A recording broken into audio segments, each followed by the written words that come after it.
14వ అధ్యాయము. ఈ జగత్తు బ్రహ్మమే. శ్రీరాముడు: హే వశిష్ఠ మహర్షి, మీరు అనిర్వచనీయమైన బ్రహ్మము గురించి చెప్పిన విషయాలు యుక్తియుక్తంగా ఉన్నాయి. మహాప్రళయ సమయంలో మిగిలి ఉండే ఆ సద్వస్తువు మీరు చెప్పినట్లు నామరూపరహితము అనటంలో నాకు ఎట్టి సందేహము లేదు. అది శూన్యము కాదు, ప్రకాశము కాదు, అంధకారం కాదు, తమోరూపం కాదు, చిత్ స్వరూపము, ఎ ఫార్మ్ ఆఫ్ కాన్షియస్నెస్ కాదు, జీవుడు కాదు, బుద్ధితత్వము కూడా కాదు, మనస్సు కూడా కాదు అని చెప్పారు. బాగానే ఉన్నది. ఇంతలోనే అన్నీయూ అదే అని కూడా అంటున్నారు. మీ వాక్యములలోని అర్ధ సమన్వయం నేను గ్రహించలేకపోతున్నాను. మరికొంత స్పష్టంగా వివరించండి. శ్రీ వశిష్ఠ మహర్షి: రామా, నీ ప్రశ్నను మెచ్చుకుంటున్నాను. ప్రశ్న కొంత క్లిష్టమైనదే. సరే, సూర్యుడు ఉదయిస్తే చీకటి పోతుంది కదా, అలాగే నీ సందేహం పోగొడతాను, విను. సర్వ విషయరహితం అయి ఉండునట్టి మహాప్రళయ సమయంలో శేషించి ఉండేది ఏమిటి? అది శూన్యము కాదు. ఒక కళాకారుడు ఒక శిలయందు సుందర స్త్రీ యొక్క శిల్పమును మలచాడనుకో. స్త్రీ శిల్పం చెక్కకముందే శిల అన్నది ఉన్నది కదా. ఆ స్త్రీ యొక్క రచనకు శిల కన్నా వేరైన సత్తా ఉన్నదా? లేదు. స్త్రీ యొక్క ఆకారమంతా శిలయే కదా. ఇప్పుడు కనబడుచున్న స్త్రీ ఆకారమంతా అంతకుముందు ఎక్కడున్నది? శిలలోనే కదా. ఈ స్త్రీ ఆకారమునకు శిలకు ఏమిటి సంబంధం? శిల స్త్రీగా అగుచున్నదా? లేదే. శిల లేనిదే స్త్రీ ఆకారం ఎక్కడైనా ఉన్నదా? లేదు. ఈ జగత్తు కూడా సృష్టికి పూర్వం బ్రహ్మమునందే ఉన్నది. అందుచేత బ్రహ్మము శూన్యము అనటానికి వీల్లేదు. ఈ విశాల బ్రహ్మాండము జీవుని భోగ నిమిత్తమై రచించబడినట్లుగా తోచుచున్నది. ఈ జగత్తు వాస్తవమే అయి ఉండని, లేక శూన్యమే కాని, లేదా ఎక్కడో ఏ మనస్సునందో ఉండని, ఏది ఏమైనా ఇది ప్రకాశించునట్టి అధిష్టానము శూన్యము కాదు. ఇది ఎందు కలదో అది శూన్యము మాత్రం కాదు. ఎందుకంటావా? శూన్యంలో ఆరోపణ, విషయములు, జగత్తుకు సంబంధించిన అనుభవములు మొదలైన కార్యములు ఎలా సంభవిస్తాయి? శిలచే తయారు చేయబడిన స్త్రీ శిల్పము ఇంతకు ముందు శిలలోనే ఉన్నది. ఈ జగత్తు కూడా ఉత్పత్తికి పూర్వం బ్రహ్మమునందే ఉండి ఉన్నది. శిల, స్త్రీ శిల్పముల వలె జగత్తు, బ్రహ్మము అభేదమైనది. స్త్రీ శిల్పం యొక్క కనులు, కాళ్ళు, ముక్కు వేరువేరైనట్లు శిల్పదృష్టి కలవారికి కనిపిస్తుంది. కాని శిల దృష్టితో చూచేవారికి ఆయా భాగములన్నీ శిలగానే తెలియవస్తాయి కదా. ఖండ దృష్టి కలవారికి ఈ జగత్తు నీవు, నేను, వారు, వీరు, నీది, నాది తదితర పదార్థములుగా కనిపిస్తోంది. విజ్ఞాన రూపముగు బ్రాహ్మీ దృష్టి కలవారికి సర్వము బ్రహ్మముగానే ప్రదర్శితమవుతున్నది. నీకు ఇంకొక దృష్టాంతం చెప్తాను. ఒక తటాకంలో నిశ్చలంగా నీరు ఉన్నదనుకో. ఇప్పుడు ఆ జలం నిశ్చలంగా కదలకుండా ఉన్నందుచేత తరంగములు కనిపించవు. అయితే తరంగములు అన్నవి బాహ్యం నుండి వస్తున్న ఏవైనా పదార్థములు కాదు కదా. ఆ నిశ్చలమైన నీరే స్పందము, చలనము పొందినప్పుడు తరంగాలుగా మనకు కనబడటం జరుగుతోంది. తరంగములు అన్నవి కదలిక లేని జలంలో అంతర్లీనంగా ఉండియే ఉన్నాయి అని మనం అర్థం చేసుకోక తప్పదు. ఈ జగత్తు విషయం కూడా అట్టిదే. ఇది బ్రహ్మమునందే శూన్య అశూన్య రూపమున ఉండి లేనట్లు అనిర్వచనీయంగా నిలచి ఉన్నది. శిల తదితర పరికరములు ఉన్నప్పటికీ శిల్పి యొక్క ఇచ్ఛ లేకపోతే శిల్పము ఎట్లా తయారవుతుంది? కల్పాంత కాలంలో కూడా బ్రహ్మ యొక్క ఇచ్ఛ లేకపోతే ఈ జగత్తు సృష్టించబడదు. అయితే రామ, జగత్తు బ్రహ్మమునందు శిలయందు శిల్పం వల్లే చిత్రించబడి ఉన్నది అని చెప్పాను కదా.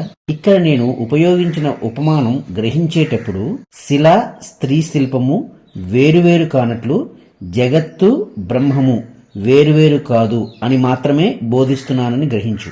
ఆ అంశమును అంత మాత్రమే గ్రహించాలి.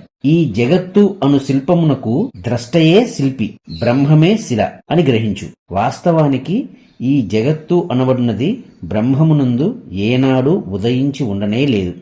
ఏది ఉదయించనే లేదో అది ఇక అస్తమించటమనే ప్రసక్తే ఉండదు కదా. ఇదంతా బ్రహ్మము కంటే వేరైనది కాదు. కనుక సత్ స్వరూపముననే నిలచి ఉన్నది. ఇక ఈ జగత్తు విషయంలో ఇది శూన్యము అని చెప్పబడుతోంది. పరబ్రహ్మము తమస్సు, చీకటి కాదు, తేజము కాదు. అది సర్వదా మనందరి స్వస్వరూపమై విరాజిల్లుతూ ఉన్నది. నాయనా రామ, ఈ సూర్యుడు, అగ్ని, నక్షత్రములు మొదలైన తేజోమయ పదార్థములు ఆ బ్రహ్మమును ప్రకాశింపచేయలేవు. అవ్యయమగు పరమాత్మకు ఇట్టి తేజోమయ పదార్థములతో ఏమాత్రం సంబంధం లేదు. చీకటి అని మనం దేనిని అంటున్నాం? వెలుతురు లేకపోవుట లేక వెలుతురు యొక్క అభావమునే కదా. ఇట్టి భౌతికమైన తేజము లేకపోయినప్పటికీ బ్రహ్మము స్వయం ప్రకాశమొకటిచే అది ఉండనే ఉంటుంది. అందుచేతనే అది తమస్సు కాదు, తేజము కాదు అని మనం చెప్పుకున్నాం. ప్రకాశ స్వరూపముగా బ్రహ్మము స్వయం ప్రకాశమై బుద్ధి గుహయందు ఉండి ఆ బుద్ధిని ప్రకాశింపచేస్తోంది. దానిని మరెవరు దేనిచేతను ప్రకాశింపచేయలేరు. కాబట్టి అది తమస్సు అని కూడా చమత్కారంగా అంటూ ఉంటారు. అది సర్వ ప్రకాశములకు వేరైనదని గ్రహించు. అది అజరము అనగా జరామరణములు లేనిది. అవ్యయము అది ఆకాశము వలె ఆది మధ్య అంతములు లేనిది. ఈ జగత్ స్థితికి ఆవల నిత్యమై స్వస్వరూప చమత్కారంగా జాజ్వల్యమానంగా సర్వదా ప్రకాశిస్తోంది. అందుచేత అది పరమాత్మ అను శబ్దార్థము ద్రష్ట దృశ్యత్వ దృశ్యములకు పరమై ఆవలగా ఉన్న పరమాత్మ పరం ఆత్మగా ప్రవశించబడుతోంది. మారేడు పండు అని మనం పిలుస్తున్న దానికి అందలి గుజ్జుకు గల భేదమేమిటో చెప్పు. బ్రహ్మమునకు జగత్తుకు కొంచెం కూడా భేదం లేదు. నీటియందు అలలు మట్టియందు కొండలు ఉన్నట్లు బ్రహ్మమునందు ఈ జగత్తు ఉన్నది. అట్టి బ్రహ్మ పదార్థము శూన్యమెట్లా అవుతుంది? బ్రహ్మము నిరాకారమే అయినట్లు జగత్తు కూడా నిరాకారమే. ఆకాశ రూపముగు ఆ చిన్మయ బ్రహ్మము ఈ పాంచభౌతికాత్మకమైన ఆకాశము కంటే అత్యంత సూక్ష్మమైనది, స్వచ్ఛమైనది. దాని అంతర్గతమై ఉన్నట్టి ఈ జగత్తు అని చెప్పబడినది కూడా స్వచ్ఛమైనదే. సూర్యకిరణములకు ఉష్ణత్వము కాకుండా మరొక అనుభవం లేదు కదా. చిన్మయ బ్రహ్మము ఎరుక అను అనుభవం మాత్రం కలిగి ఉంటోంది. పరం ఆత్మ జగద్దర్శనమునకు మునుముందే సర్వాంతర్గతమై ఏర్పడి ఉన్న స్వస్వరూపము. పరం ఆత్మ అనగా జగద్దర్శనమునకు మునుముందే సర్వాంతర్గతమై ఏర్పడి ఉన్న స్వస్వరూపం. చిత్తు అచిత్తు అని రెండుగా శాస్త్రములచే చెప్పబడుచున్నదంతా పరమాత్మ యందే ఉన్నాయి. ఆ పరమాత్మయే దృశ్యముగా దర్శనముగా ప్రభవించుచున్నాడు. వాస్తవానికి పరమాత్మయే స్వరూపముగా గల జీవునకు దృశ్యత్వము అన్నది లేదు. దృశ్యత్వము లేనట్లే జగత్తు కూడా లేదు. నామరూపములతో కూడిన బహిర్విషయములు, వీటికి అర్థములను కల్పిస్తున్న మనఃబుద్ధి అహంకారాదులు ఆయా విషయములు పరమాత్మయందు కల్పిత మాత్రంగా ఉంటూ పరమాత్మకు వేరైనవి కాకుండానే అద్వితీయమై ఉన్నాయి. ఈ విశ్వము ఏ విధంగానైనా ఉండని చివరికి ఇందులో ఎదురవుతున్న ప్రతి విషయము సుషుప్తిగా మారక తప్పదు. అనగా విషయములన్నీ ఒక స్థితిలో నిర్విషయమైపోతున్నాయి. అందుచేత సుషుప్తి భూమిక యందున్న యోగి ఈ జగత్తును పొందుచున్నప్పుడు, అనగా ఇందు పాల్గొనవలసి వచ్చుచున్నప్పుడు, లేక దీనిని త్యజించి ఒక మూల చతికిలబడి కూర్చొనవలసి వచ్చినప్పుడు, ఉభయ సమయాలలో కూడా శాంత చిత్తుడై ఉంటున్నాడు. సర్వప్రకాశము అప్రకాశ్యము కూడా అయినట్టి బ్రహ్మభావమునందే సుస్థిరుడై నిశ్చింతగా ఉంటున్నాడు. సర్వమును వెలిగించున్నది, దేనిని వెలిగించినది కూడా అయినట్టిది ఆ బ్రహ్మము. ప్రశాంతత పొందిన జలంలో నానా విధములైన కెరటములు అణగి ఉంటాయి కదా. అట్లే ఉత్తమ యోగి దృష్టిలో నిర్వికార బ్రహ్మమునందు నిర్వికారము నిరాకారము అయినట్టి ఈ జగత్తు కూడా అన్ని వేళలా అణిగిపోయి ఉంటుంది. పూర్ణ బ్రహ్మము నుండి వెలువడుచున్న ఈ ఉపాధి భేదముల వ్యవహారమంతా వాస్తవానికి నిరాకారమైనదే. మరి పూర్ణ బ్రహ్మము నుండి వెలువడుచున్న అనేక అనుభవములతో పదార్థములతో కూడుకున్న ఈ జగత్తు యొక్క పాత్ర ఏమిటి? ఈ విషయంలో ఋషులమగు మేము ఇట్లు అర్థం చేసుకుంటున్నాం. ఈ జగత్తు అనే సువిశాల నాటక రంగం ఆయా ప్రాణులకు వారి వారి ఇచ్ఛలకు అనుకూలములైన శరీరములు అనుభవములు పొందుటకు తగిన స్థానమై ఉన్నది.